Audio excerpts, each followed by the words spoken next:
But welcome. Thank you very much for joining us today to this Hann webinar. We're talking about building strategic partnerships, how private equity firms and executive search firms collaborate to drive value. And the webinar today is supported by Ezekia. And my name is Anthony Harling, but more importantly, let me introduce my guests today. We have four panelists, so welcome all. On the private equity side, we have Evan Sequeira from TorQuest Partners. Welcome, Evan. So Evan, you've been with the firm for about 5 years, I think, and you had a background previously in fundraising as well. We have Nick Kingma from HG Capital in London. Hello, Nick. Hey. And Nick, I think you've also been on the private equity side for the last 5 years or so, but previously with a background in executive search with a Yeah, specialist firm focused on private equity, if is that right? that's right. Yeah. Great. And then we have from the executive search side, we have two senior partners with a lot of experience in this area. We have Dan Hyde, who is the CEO of Erevena. Erevena is a specialist firm focused on tech and SaaS software companies, and Dan is based in London. Dan, I think you've been in the search business probably for about 20 years or so you know this side of things very well indeed. Yeah, good to meet you all. And then we have Travis Hann from Pender and Howe. Pender and Howe is part of the Kestria group, where Travis is on the executive board. It's a global network. And Pender and Howe is focused on working with private equity companies, with venture capital companies, and with family offices. And you founded the firm, I think, yourself about 5 years ago. Is that right? Right, yeah, in 2019. Great. Well, thank you very much for joining us, gentlemen, and thank you, everybody, for joining the discussion today. I want to kick off and talk a little bit about how private equity firms work with executive search. And maybe if I could start with you, Nick. I mean, you've been on both sides of the table. So I guess you had some experience of the private equity side of things in your executive search days. What have you found since moving to the other side of the table and now that you're working with the private equity firm? Yeah, I think it's, my definite takeaways are, how we are building our management teams and finding talent is becoming more sophisticated. And even when I think about how I was working with my clients, prior to joining HG, and even in the 5 years that I've been here, I think with the world becoming a smaller place, it's become incredibly competitive, an incredibly competitive talent landscape, and being a great PE-backed firm really isn't a differentiator anymore. You need something else to attract top talent. So I think the sophistication in really outlining what your value proposition is as a firm and as a portfolio company, and what the attraction is has really become more important. And therefore, how we're partnering with firms and how our partners are delivering that message to the very best people to attract the best talent for us has really changed over the last 5 years. So certainly that, and then how we're evaluating people and what our processes are. I think we are becoming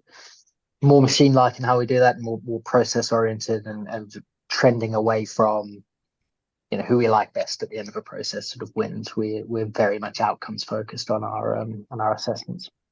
Okay. And in terms of like how dependent you are on executive search and how important that partnership relationship is, I get the feeling as an outsider that is increasingly important today. It is. I mean, we are, as I say, we're very process oriented when we're trying to find executives for our portfolio businesses. We've got a responsibility to make the best decisions with our investors' capital, right? That they're putting into us. So, it's not any changes we make is not something that we take lightly, and therefore we need partners. Then we're not the clients of our search firms. We're partners. We see exec search firms that we work with as extensions of our own value creation team here in HG. So really understanding how we operate, really understanding what good looks like, how we try to create value within our organizations, what our investment theses are. I think that real partnership-led approach is critical to be successful. It's not a transactional type of relationship.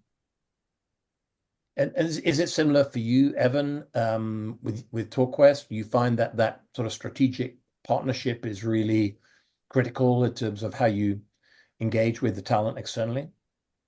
Definitely. I'd say, we're at TorQuest, we've been historically focused on Canada, which I'd say the Canadian private equity landscape is further behind that of Europe or the US. So we're in the earlier innings of what Nick's done at HG, and we're starting to see the value of exactly that partnership in the same way that our best investment banking relationships are the one where we open the kimono and we're vulnerable in sharing what we know, what we don't know, so that when they bring us opportunities, it reflects what we're looking for.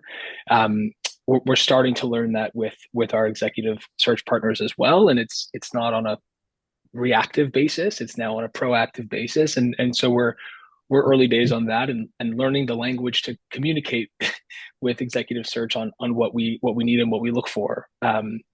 Those are also kind of things that we're working through right now. So we're definitely seeing it as more of a partnership than a transaction oriented relationship, and that's been the first step in really making progress.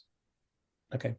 Dan, if I could come to you now from the executive search side, obviously I think working with VC firms or with family offices, it's a little bit different, isn't it? But what's your experience of working with the private equity firms, and have you found it to be very different from your other executive search clients? I think that it often depends on the level of maturity and understanding of the fund in the sectors that we work in. Nick's fund are incredibly experienced software investors, and I don't think I'm be doing all of international PE a disservice when I say that not everyone is mature as HG in terms of how they think about kind of software businesses and how long they've been doing it for. So, so it kind of depends quite a bit on that. I would say generally our private equity clients are very data driven, very structured, but also a little bit more pragmatic than some of our sort of venture clients. They kind of understand that there might be sort of a trade to be made here and there to get the things that they need, and they seem to be pretty up for that dialogue. So I would say, in generality, they're pretty grown up. They have a very clear sense of mission. They've usually done an awful lot of work before they invest in or buy a business. So, and our clients, we're very lucky. They share all of that with us, so we can give them kind of best in moment advice on what we think they need and where they should look and how they should go about it. Yeah. Travis, if I could just come to you now for a moment. I mean, in terms of your work, you're obviously working internationally with your partners in Kestria, but the relationship, I guess, that you have with your private equity clients, you need to be very close to that. You need to be very heavily involved in it. And I guess that's maybe rewarding but challenging at the same time. Yeah, it is. I think that's where private equity really differentiates in terms of a partnership with a private equity firm versus a traditional corporation, right? The earlier we're involved, the better partner we can be. And, Evan, I know you and I constantly had calls offline where if there's a potential proactive situation that a firm is looking at, the earlier we know to kind of keep our eyes open proactively for potential talent that comes across the table, the better it is. I kind of compare it to, the real estate world, right? A real estate investor building a good relationship with a real estate broker. If that broker proactively knows what that investor is looking for in terms of size, deal, et cetera, they're able to bring those off-market deals forward before they go to market, right? And that's how I kind of compare our relationship is we're able to get those A players in front of our investor clients before anyone else gets to take a look. So it is quite unique, but super fun. Okay. And in terms of how you work, Nick, with the executive search firms, was you're obviously quite sophisticated in the way that you've developed a process. And I think when we talked about it before, you're talking about something that's scalable, repeatable. You want to be able to get the same result on a fairly consistent basis. How have you found it in terms of search firms who are able to adapt and able to embrace that kind of agility? I guess that the best partnerships that we have with exec search firms are those that are willing and able to do that, right? And that's across both, large Shrek firms and small boutiques. I wouldn't say some are better than others. It's very much, you find the partners and the people that sort of operate the way that we like to do that. And for us, that's everything. It's part of our IP, is sort of our process and our assessments and what we do, and being able to do that time and again and assess people in the same way, right? And we try to take as much bias out of any of our processes as possible, and be hyper focused on the outcomes that we need this person to produce. Where have they done it before? How can they? Is that repeatable? Is it a repeatable situation that we can bring them into to do it with us? That's really understanding. How we do that has been a key factor in some of our very best relationships. At the same time, process for process sake, is a thing, right? It happens, and we totally can get caught up in ourselves and obsessed, self-obsessed with what we're doing. So telling us when it's a poor candidate experience, or actually appreciate you want to be doing this step now, but actually, we need to get this person on the hook more. We need somebody to get truly bought into your vision, and honestly, right now they're not. That's the type of advice that ultimately we're paying for, right? And we partner with, because it doesn't always work in a perfectly linear fashion, and our great partners are the ones that can tell us when actually we're going a bit off course here, and we need to course correct as well. And Evan, I guess it's the same in terms of the relationship that you have with people in the executive search side, that you're really looking for somebody who can, give you that advice pre-deal, or when you're in the middle of a CEO transition or whatever it may be. I mean, how important is process for a firm like yours versus how important is that relationship that you have with the particular person on the executive search side? Yeah, I think both are important, and for us, I mean, at least our style is to over communicate with the people that we trust and that we like, because the reality is not every deal needs an A1. Not every CEO needs to be the Wayne Gretzky of CEOs, to use a Canadian analogy. Sometimes you just you need somebody who can rally the team to develop the commercial strategy, or who can help develop internal processes at that portfolio company, so we can get better real-time data. You don't always. Sometimes it's a point and shoot. But the more that we can be honest and have conversations early and often, like Travis said, even when it's a deal that we might not end up doing for whatever reason, if we can start a conversation with an executive to look at that opportunity with us, now we know what they're thinking about, the questions they ask give us insights. So we have an overarching process, which is let's get at bats with executives, let's look at opportunities together. And then from there, each deal partner is going to have a different perspective based on that interaction, but at least they're filling the cup of understand of how much and how well they understand that executive, and they give that feedback to the search firm, so that we can iterate that process better and better. So reps are really important, and reps come with picking up the phone and calling Travis and saying, hey, we have 3 coming down the pipe in this space. Do you have executives that you think would work? And yeah, I think that's a big piece, is getting ahead of those conversations and letting them know what we like and frankly what we don't like, because when we go to underwrite a business, we spend a lot of our time figuring out what isn't right about the business, right? We're looking for the skeletons in the closet, but the talent conversations are different. We're often talking about what's amazing about these people, but it would be really nice if we were told, yeah, here are the skeletons, because then we know what we're working with, and then we can move forward. So, but that takes time, that takes practice, that takes relationship and trust. So that's a big piece of the process for us. Yeah. And Travis, you've been building that relationship from your side.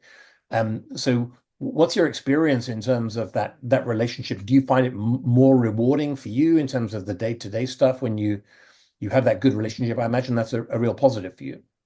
It is, for sure. And I think the more both sides are vulnerable for what they know and what they don't know, the more successful the partnership is, right? Because the talent world is changing, right? It is a changing landscape faster now than ever. We used to say, what we used to do 10 years ago, but now we're saying what we used to do 6 months ago, because tools are changing, the economy is changing, talent skill sets are changing. So what a good CEO used to look like for Evan or Nick's firm 10 years ago, it probably looks really different now. So to go through that journey with different firms, it allows us to do a better job to bring that talent forward, right? Because, not to keep using hockey analogies, because Evan and I are in Canada, but trying to be where the puck's going to be, not where it is, right? It's cliche, but it couldn't be more true than a CEO. That's a skill set that they require. Yeah. And what about for you, Dan? I mean, how important is it that you're motivated by the relationship you have with a particular private equity firm, and how that helps you deliver a better outcome at the end of the day? I was going to start with the Wayne Gretzky quote, but I just can't wrangle it in. I've only got one. So I think it was I never made a shot I didn't take or something. It was Gretzky. You miss 100% of the shots you don't take. That's thank right. Thank you, Evan. I think in our case, you sort of Nick made a good point earlier, which is I don't think it's not even sort of firm by firm that we look. It's partner by partner, and I think there are overarching and very necessary process requirements by firms, and there are companies that work in particular ways, and again, we have to be really agile to that, and we have tool stacks and tech stacks like Ezekia, who are our sponsor today, that kind of help us with that stuff and enable us to be flexible. But trust is the other side of it, and if we've done 10 searches with a partner in a fund, and we're going through that assessment and we're going through that process, and we are able to say, look, this person fits none of that, but actually we never none of it. They fit 60% of the scorecard, but actually we think they're better than anyone else on the slate, and these are the reasons why.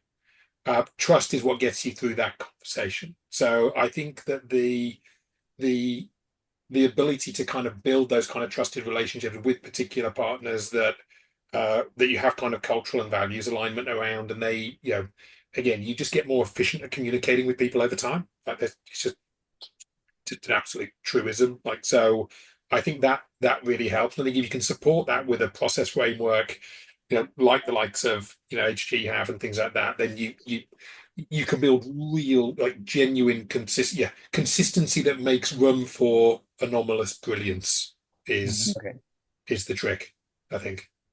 And to what extent are you, within your firm, Dan, to what extent are you sort of adapting your processes and the way that you work? Because you talked about Ezekia, and obviously one of the features you have with Ezekia is this ability to show the client what you're working on. You can share through the client portal, can't you? You can, and we've always been very transparent with our data, actually. So for the last 10 years or so, we've always given the client, we make the client input into the search strategy, and then we give people full transparency on the data.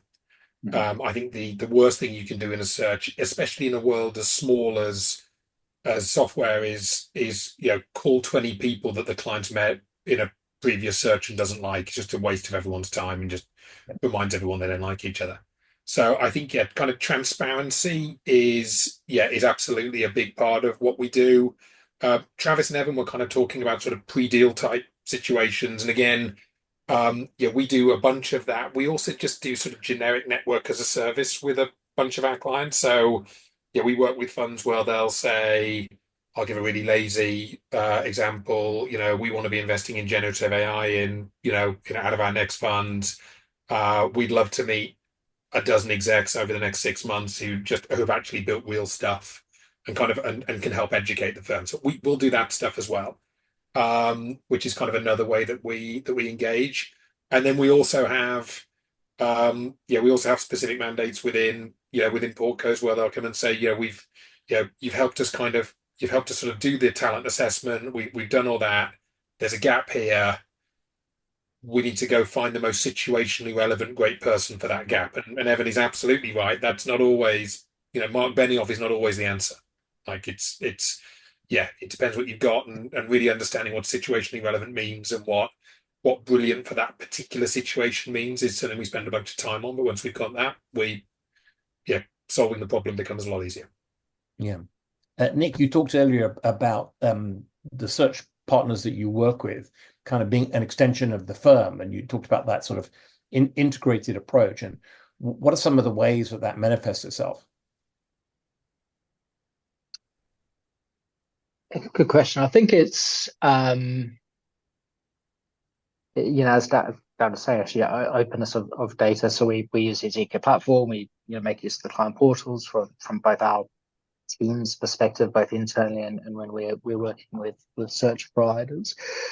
I think that's that's one tool, but it's just the trust and openness, and we can be very honest about what's great, what's not so great about the situations that with the problems that we're looking to solve, and know that we're not going to be misrepresented in the markets, or things that are confidential, and they sort of stay that way. You're looking at the search firms as sort of in anticipation of a possible deal that you might be doing at some point in the future, and getting their input in terms of what's the talent landscape in that area, for example. Yeah, so I think maybe in our case, maybe less so because of our very structured and trusted approach. We know a lot of the sort of landscape, but where we do rely on partners is if we don't know specific individuals involved in a transaction. We would rely on search partners to help us with referencing, or connect to people who maybe do know this business, or might have been a customer of X target. Likewise, if it's a live search mandate, and us being very open about, if it's a CEO search, the quality of the rest of the team. If that's lacking, maybe needs some remediation, or if it needs, it's a stellar team. Just having that, being able to have the open conversation and the trusted conversation that we know that this is staying in bounds, right? It's staying between us, and it's as if we're discussing it as part of our team. Is sort of how we look at it, and how it's most fruitful. I think cloak and dagger and sort of saying things that it might be this, we're saying it's pre-deal, but it's actually not. It's not really productive for either our partners' time or ours, to be honest. Yeah. And Evan, I think that openness and that transparency is obviously something which seems to be evident in your relationship with Travis. And given that you're kind of earlier on the curve in Canada, I mean, how important is it really that you kind of integrate the search firm with your thinking, pre-deal, or if you're thinking of making a change in the leadership team or something like that? Yeah, it's very important. We say we get to make two choices as a private equity firm. Well, we say we choose how much we're willing to pay for an asset, and then who we're willing to back to run that asset for us, and everything else is at best data input into our thinking, and at worst noise, and it's somewhere in between. It's kind of storytelling. And so for us, taking the same level of rigor and integrity into the people side of it as we do on the underwrite is very important. Like, if we think about the calorie spend that we put into figuring out price relative to the calories we spend on figuring out person, you start to have a pretty lopsided equation. And so really being mindful of driving that forward and being thoughtful. And the money ball of it all, the quantitative piece of talent is what makes it tricky. Like, I don't know, you guys would know better, but it seems like we're still, there's a handful of personality tests that are self-reported, that have implicit bias in them. Like, there's limitations to what we can really figure out about a person before doing a deal.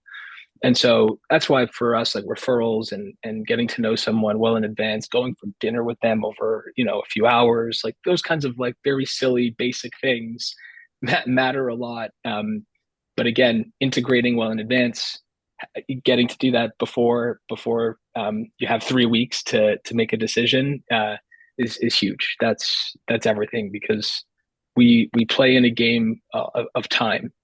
And so whenever we can have more certainty around time and not waste time, to replace management, for example, is a huge hit to IRR.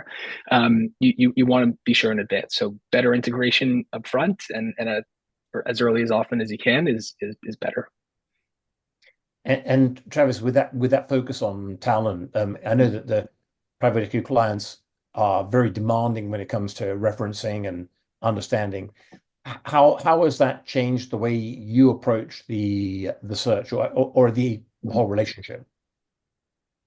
Yeah, well, sometimes deals depend on the people in the chairs, right? And I think that's a whole different level of pressure because sometimes a deal may not go through if they can't identify the right operator that they can trust to bet on. And there's a good story about us at offer stage once for a CEO search, and we got a fair amount of pressure that the person better sign because the business kind of was dependent on this individual to kind of bring the company back to life almost. And instead of executing the offer traditionally like a virtual conversation like we did here, we knew that there was no going back if we lost that candidate. So my business partner got a ticket on an airplane the next day, flew 4 hours to sit on the guy's doorstep to execute the offer in person, and he signed. Not to say that that's why he signed. It was the right fit at the end of the day. But to Evan's point, sitting and having lunches, those little things like shaking hands and being in person, they make all the difference, right? So that level of pressure that there was no going back because there was no second candidate, just given the nicheness of this business, you kind of take a different approach to things than perhaps the more conventional route. If you're recruiting for Fortune 500 household name that's in a very healthy situation, right? It's more of a cookie cutter situation. Yeah. Nick, if I could just ask you about what you've seen over the 5 years that you've been involved with HG Capital. I mean, have you changed the way that you work with search firms? I'm guessing you have. And a secondary question is, how do you create more value from those relationships?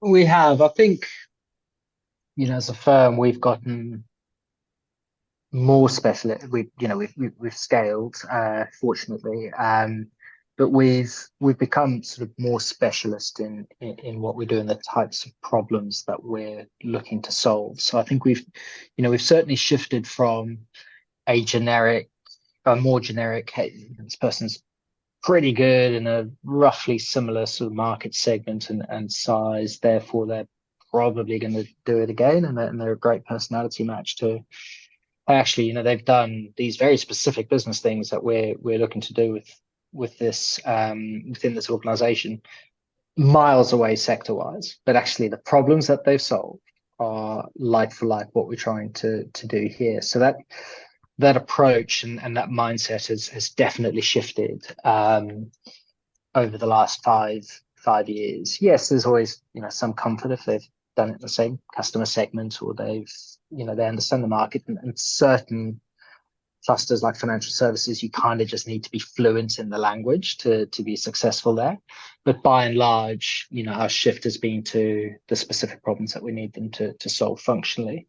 And therefore that's changed our approach and relationships with search firms, and it's evolved. I think they've come on that journey with us as the requests have been slightly different.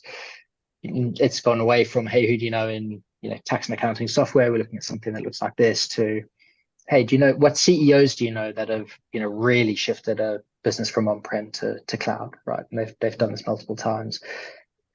Find us somebody who's built a great customer success engine. It might be B2C, right? It might be a completely different market segment, but actually the fundamentals there are what we're after. So that's how the conversation's shifted as we've sort of shifted our view. So far it's working. You're getting into the specifics of, this is the problem in this portfolio company that we need to fix. This is the central problem for the company. And you're sharing with the executive search partner so that they can give you a better insight on the candidate.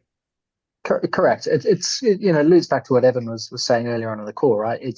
Let's find the right player for the right track and find somebody who's solved these specific problems before, rather than, hey, they've been in a similar looking type business where actually they might have been solving completely different problems, and that doesn't make them a poor candidate, it makes them a poor fit for the specific investment that we have. Yeah, I mean, Dan, from your side, your firm is quite specialist in terms of your area of focus on SaaS software and these early stage companies from the VC side as well. So I guess it's down to you to know the people in the talent pool and really what's their specific expertise.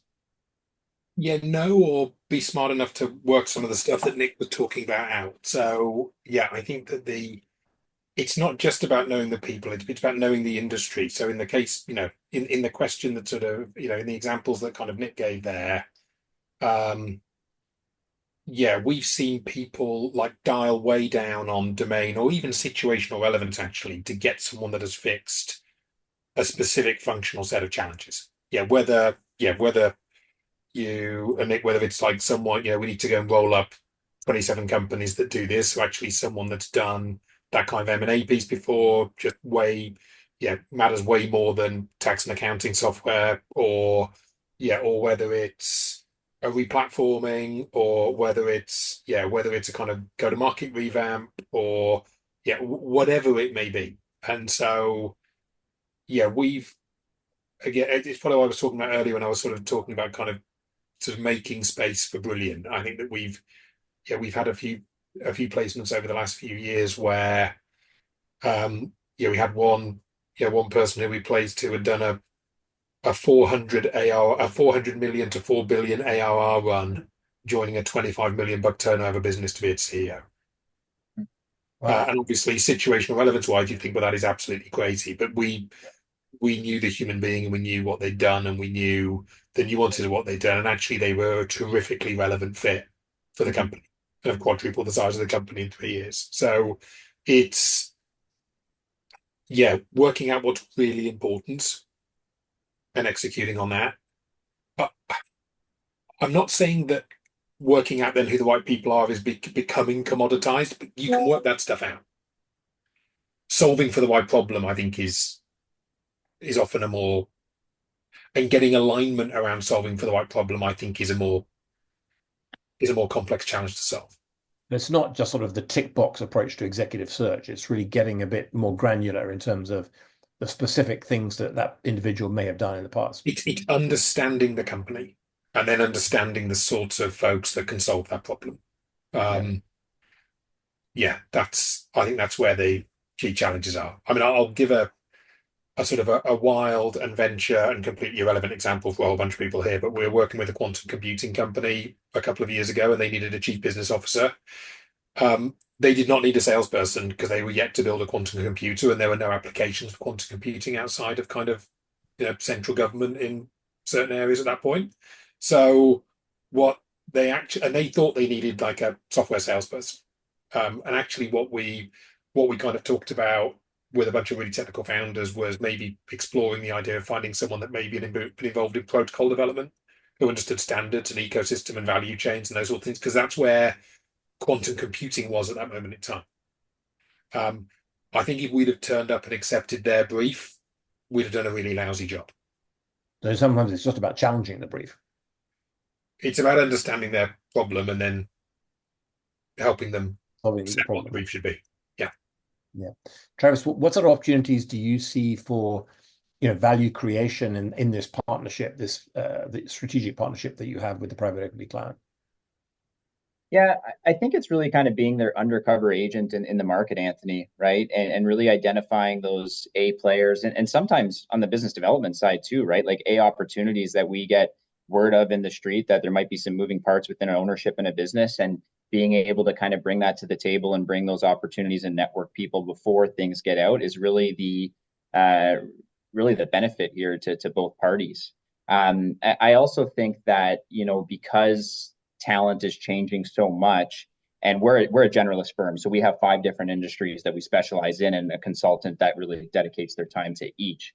And one of the benefits that we bring to the table from our perspective on being a bit of a generalist firm is seeing what other industries are doing, right? So one of our big drivers is life sciences and healthcare, and then myself is in technology and software. And those industries are relatively quite different, but being able to see kind of the parallels of how life science companies are going out to getting talent and how they're getting creative to do so, I can kind of take that to our clients on the technology side and say, listen, we just saw this from the sidelines. Have you guys thought about going to market with XYZ approach? So I think it's just trying to push the envelope a little bit further to have them think a bit differently, Anthony, versus just being in the room with their private equity team and trying to challenge themselves. We can kind of come in from a different angle.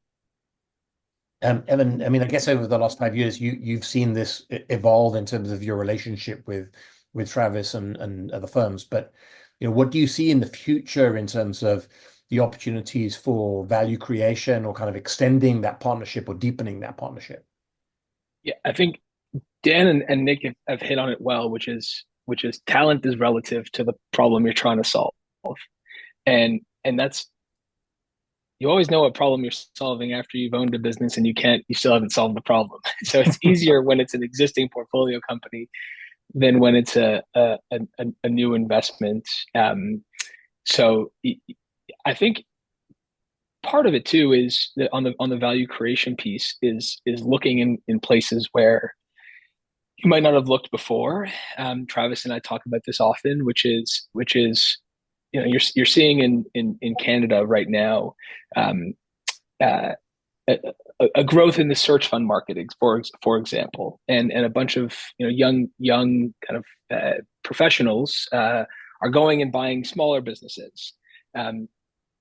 Whether or not those businesses are successful or that venture is successful for them, at least now you have this whole new cohort of typically kind of folks with financial backgrounds or some set of skill set who are going to operate and run teams and run real businesses and make decisions. And that's promising for the next kind of chapter, the next leg of talent that you can go after. Like we put a guy in a CEO role for one of our businesses where M&A was a big piece of the execution for that strategy, and he didn't have prior operating experience. That was someone who we knew could do the job on the tactical piece, and he can communicate with us. That language piece, that interfacing with us, that UX with the executive, which is frankly a lot of it is how can you get to both of you humming and speaking the same language. And he was fantastic. He was a private equity guy before, sat on board, so knew kind of the system, but had never operated before, and it was a fantastic experience.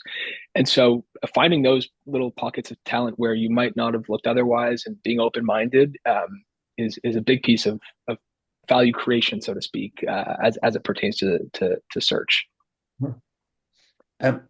Nick, I mean, obviously the deal volume in the private equity area has been a bit lower in the last couple of years than it was in the years prior.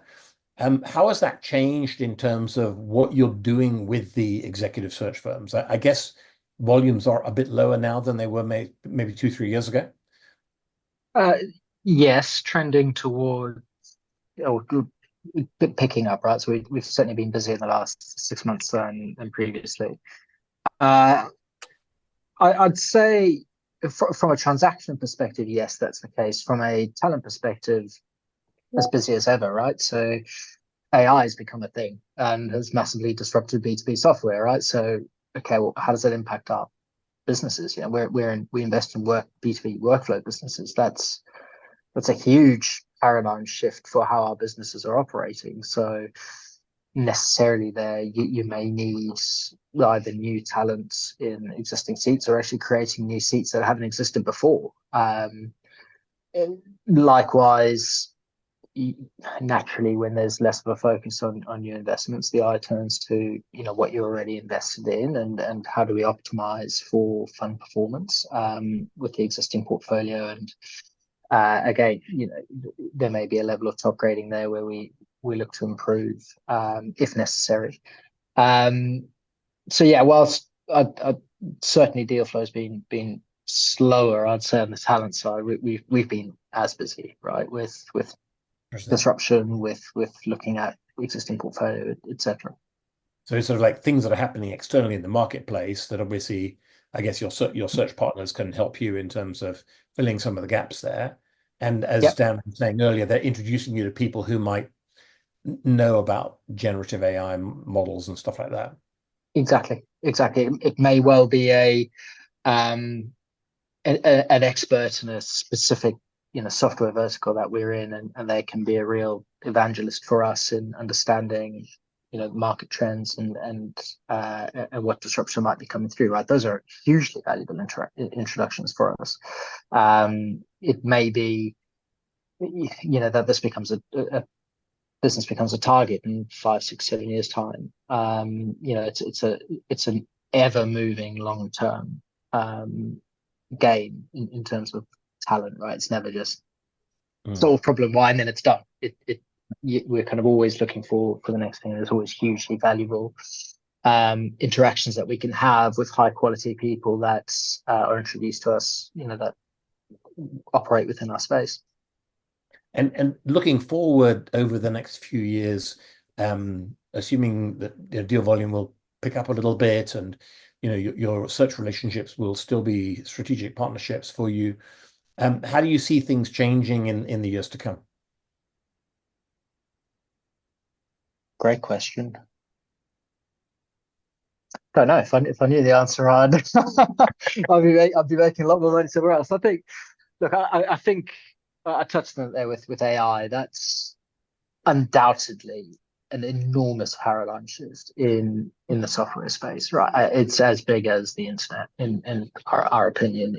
What does it mean for your relationship with these strategic search partners?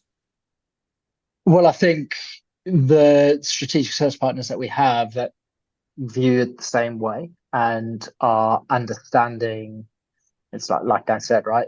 Understanding the business and the business problems that we're trying to solve. So understanding how that market's shifting, understanding then what maybe becomes an outdated skill set, or here's a really strong 25-year-old potential CEO, right? That's just at the bleeding edge of whatever technological advances are happening. I think our partners that are understanding this paradigm shift in the industry and helping us navigate it, that's going to be invaluable rather than the same old, right?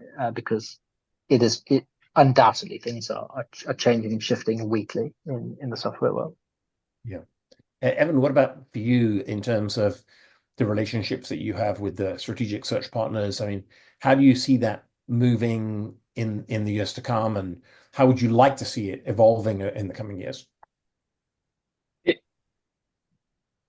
Maybe I'll hit it on two parts. I mean, our industries of focus are older economy style industries where AI is so far from the focus. I mean, it's a topic of conversation. How can it improve processes? For sure.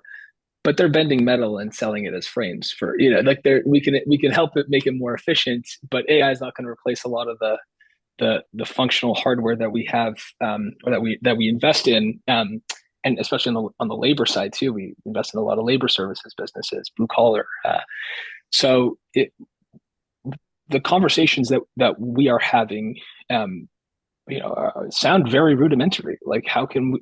What's the best ERP system that we can implement? What feels like basic blocking and tackling stuff.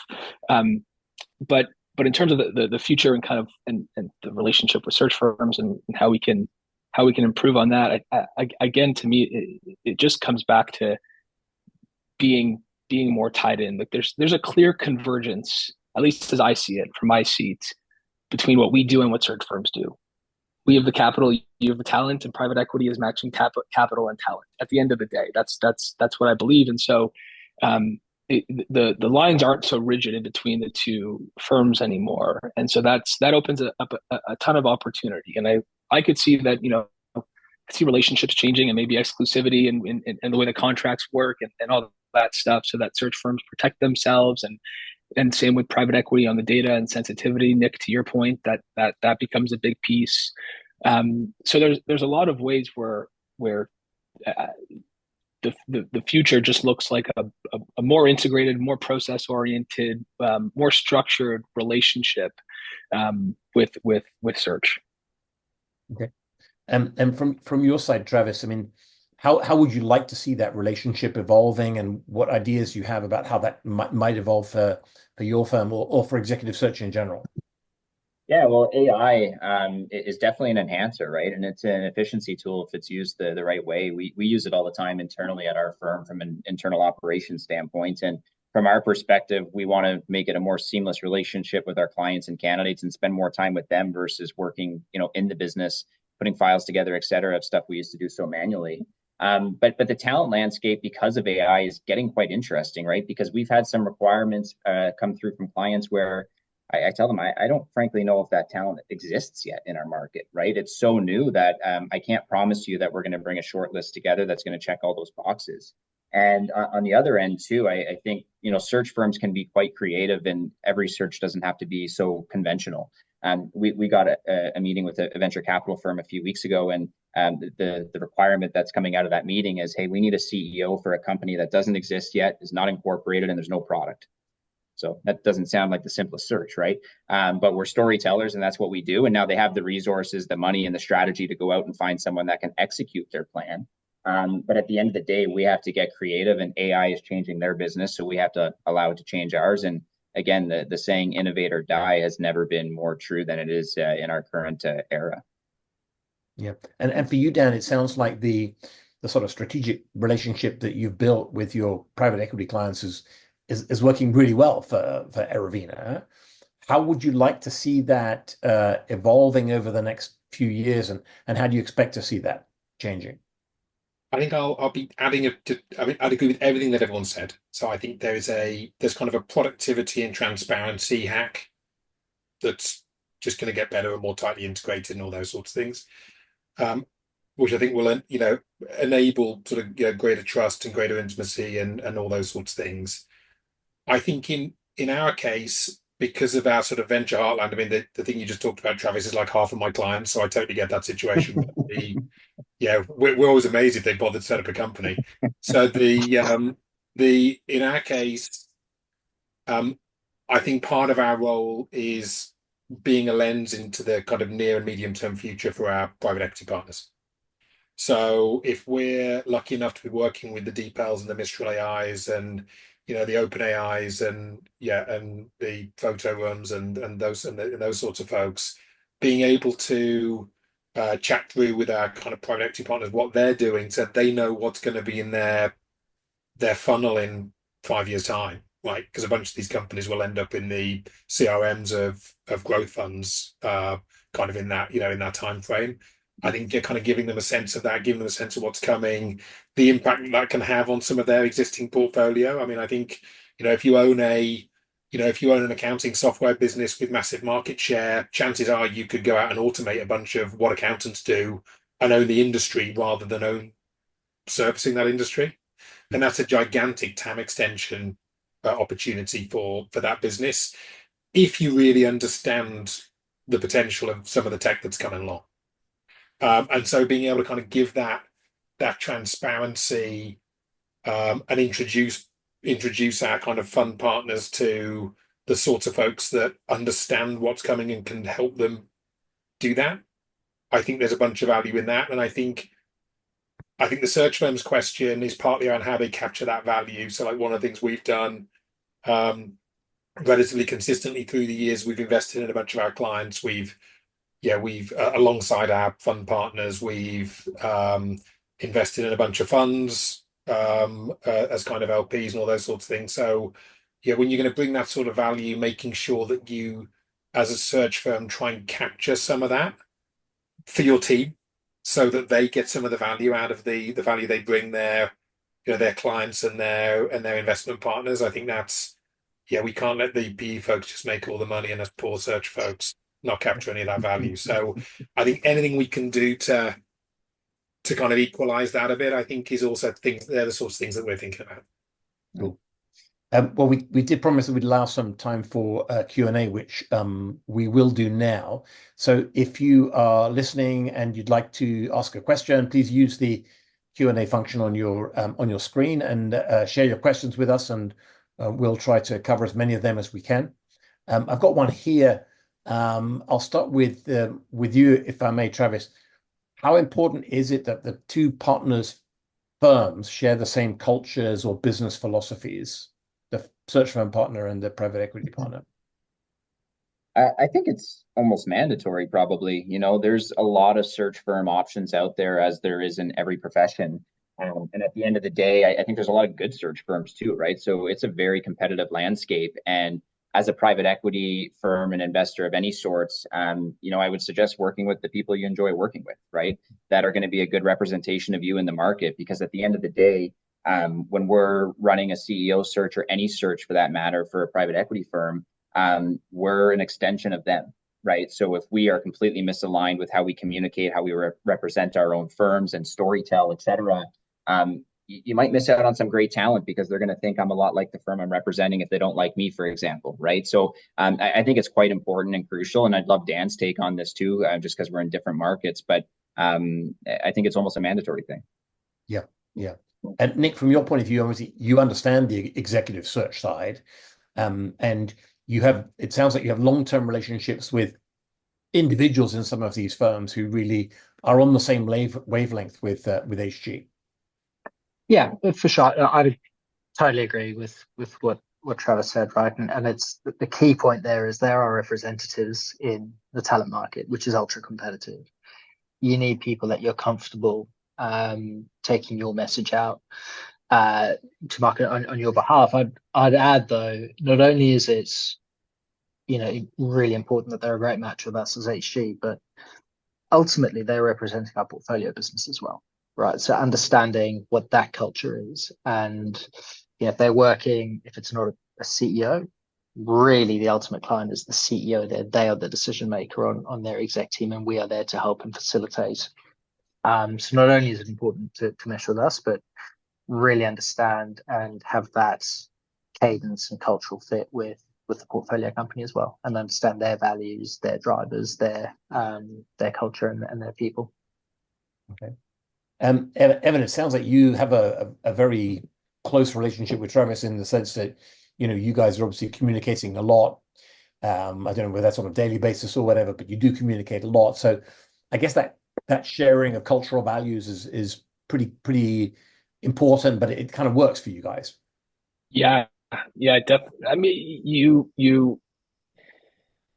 you end up choosing to work with people that you enjoy spending time with. It's like whatever the experiment is where humans burn their hand and that's what they remember is like the last second of that experience. That's their memory for pain. And so you have that too with people, and that's why you'll naturally attract to some and stay away from others. It's that didn't enjoy that gave me energy, that didn't give me energy. And when you're building and growing, the velocity that you're trying to move at, you want to find people who can match that speed. And so when you do find people like that, yeah, you stay close, and then you get a chance to kind of share values and learn from one another. I mean, the irony is that Travis is an executive himself, right? Like he's building a business. He's doing all the things that we look for in our executives, and so there's a lot of overlap, and these things are very similar and a little squishy, in fact. But yeah, working with people that you can trust and share values with, it makes it easier to sleep at night. Yeah. And Dan, from your point of view, I guess you look for clients, don't you, who you're going to be on the same wavelength with, because it just makes the whole kind of the day in executive search much more enjoyable. I think so. We've got we actually use profiling internally, and we're a pretty mixed group, and intentionally so. So like we have. When whether you kind of use insights profiling or colors or whatever, we've got a bunch of reddy oranges and we've got a bunch of greeny blues, and so we're very purposefully sort of diverse, sort of, across that sort of group of profiles and as a partner group. So we've definitely got folks that fit better with other folks that, that kind of do what we do. But yeah, I mean, speaking at a personal level, absolutely. Like I will select the work I do based on who the people I'm going to get to spend the next month, 3 months, 6 months with. Like it's 100%. That's what we, that's what kind of we make our choices on. And candidly, I think experience is important. Making sure that they're the right kind of process fit and all that sort of stuff. All that's important. But yeah, knowing that you're all on the same team, you're going to enjoy it, is also pretty important. Yeah. Different question, Nick. I wanted to talk to you about sort of functional specialism or kind of niche. So you work with different firms. Some of them have a functional specialism, or some individuals have a functional specialism. Some people will be niche in a particular sector. What's important to you? I mean, I think I know the answer to the question because we've spoken about the bottom line, but what's important to you? So look, we invest across a range of different business sizes, maturities, functions, etc. So there isn't going to be a one size fits all partner that can do everything for us. So that's just not feasible. So I think for us is working with firms that know where they're good, and can deliver on their, what's central the bullseye for them, and also knowing what isn't appropriate for them. Right, the worst thing that we can have is somebody tries to do everything for us where they don't have a talent pool developed in 500 million plus revenue software businesses. That's not where they play. That's okay. I'd much rather have hey, look, this isn't for us. We know these guys are pretty good here, and a recommendation, than, yeah, we can do everything, because realistically that's just probably not the case. So I think, again, it harkens back to, what everybody's been talking about in the call. It's that trusted relationship, that openness of saying, we can absolutely do this for you, we can't do this for you, or yeah, we could probably do this, but it'll be tough. It's a really hard market segment here, and just be prepared. You're not going to get an answer in 2 months' time. That's the important thing, is understanding where we're going to have success together, and where maybe we're best used to work with somebody else. And Evan, I guess for you as well, you've got obviously a good relationship there with Travis. So I guess that kind of niche specialism is less important. It's more about knowing that he's a partner that you can work with effectively. Yeah, and we're generalists as well. We're deal dynamic focused, somewhat generalist in nature. So yeah, for us, I mean, niche firms are great, and to be aware of them, and because again, they're you can point and shoot there a little bit better, and there's a reason for them to exist in the toolbox. But yeah, we have no issue with the generalist firm, as we are one as well, and that trust is really the glue. Yeah. And Travis, within your firm, you've got different kind of niche specialisms, haven't you? You've got different individuals who specialize in different areas. So I guess you can deploy different people within your firm. That's right. And we're talking about firms here, but we focus on consultants, right? And if an investor or Evan calls and they're looking at a food deal, I know exactly who on our team has spent 20 years in the food industry, right? It wouldn't be me taking on that lead. So we've built our firm to be kind of a robust toolkit for funds like that are also a generalist firm, but process driven first. I think first and foremost is one of the most important things, that there's a process that aligns with that firm. But we are a generalist firm, and we would deploy the right person based on what that deal looks like, not put the same person to be everything to everyone. To Nick's point, I don't think that's a solution that works all that well. And Dan, we had this conversation the other day, I think, and your firm is unashamedly focused in a particular area, and that's your thing, isn't it? It is, but it goes further than this. So there are people that are very, very focused on the kinds of companies that we're focused on, but they'll just do one function. Yeah. And I think that we are very deliberately not going down the kind of vending machine route. I think for us, if we really understand, I mean, again, our best search is almost never the first search we do with a client. Because you're getting to know them at that point. You're getting to know, as Nick said, the values of the founder or the CEO, understanding their mission, all that sort of stuff. So I think we're a group of people that do different things for similar companies. And that's kind of our thing. So yeah, specialist in one way, around typically asset class in our case, but quite broad functionally and intentionally so, because we want to help founders and CEOs build companies. And Dan, we touched on the Ezekia tool that you guys use, and obviously one of the things with Ezekia is they're constantly kind of innovating and trying to adapt and develop the product. And how important is that to you in terms of your relationship with your private equity clients? It's pretty important. I mean, we have Ezekia is an important part of our stack, and we use a bunch of other tools as well around kind of around client comms to make that ever more efficient. I think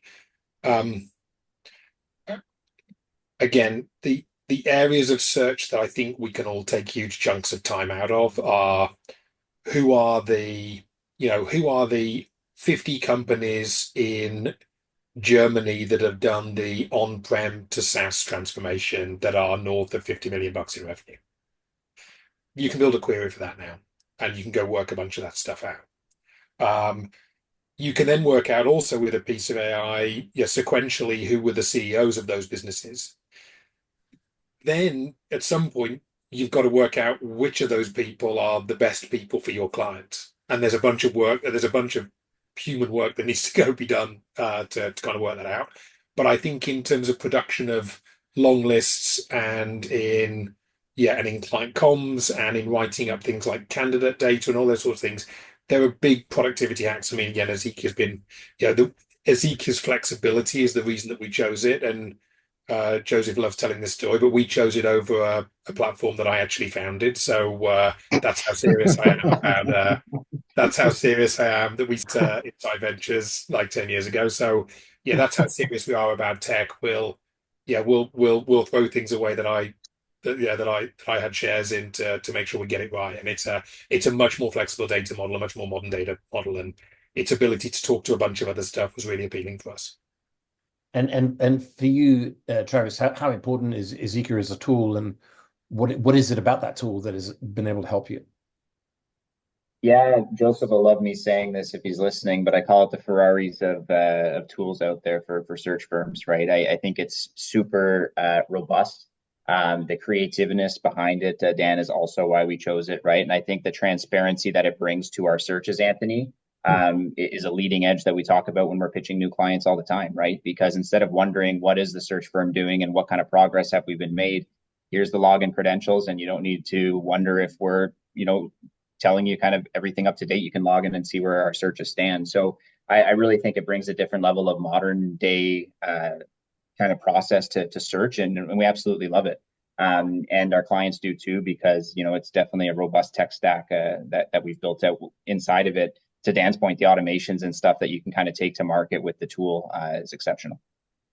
And Nick, I think from your point of view, it sounds like you're quite optimistic about the way things are trending in the private equity world for HG Capital.